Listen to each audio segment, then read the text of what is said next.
හරි මචං එහෙනම් පටන් ගමු නේ. අසුන් ගානට ගහපන් නිෂාම් බන් මොන රැවලා ගෙදර යන්න ඕනා. අනේ නිකම් පළයන් සඳුනේ යන්නේ. මෙහෙමද අපි බීලා තින්නේ. බෝතල් 10ක් ගැව්වත් මේක අසුන් කෙලින්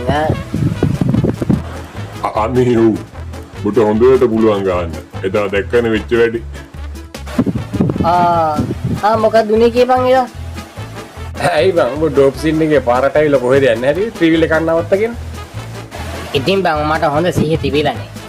ඒ කියන්නේ කෙලින් පාරට ඇවිල්ලා ත්‍රිවිල් එක නවත්තලා යන්න හැදී. හරි එහෙනම් කියපන් ඉතින් කොහෙද උඹ යන්නේ හැටි ත්‍රිවිල් එක නවත්තගෙන ගියේ. යන්න හැදී මේ ඉතින් ගෙදර තමයි වෙන කොහෙද.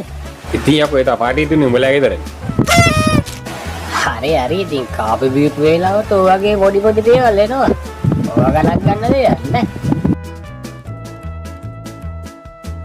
මචං එහෙනම් ඇති නේද? දැන් රැට්ටු නෑනේ. අපි ගාලි උනේ. හරි ප්‍රශ්නයක් නෑ. අපි කොහොමද?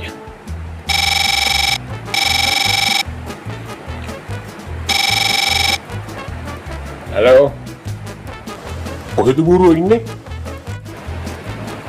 බූරුවෝ ඉන්නේ පුත්තලමේනේ. ඇයි උඹ දන්නේ නැද්ද? ආයකෝ තෝ බීලා නේද? මම බීලාද කියලා නෑ.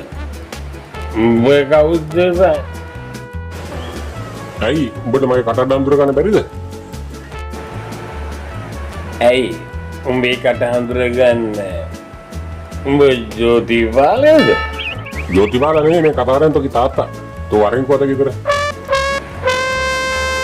අපට සිරි බුදු තාත්තේ මචං ටිකක් අඩුවෙන් බෙදපන්. ගෙදර ගිහිල්ලා හොඳ කෑමක් තියෙනවා.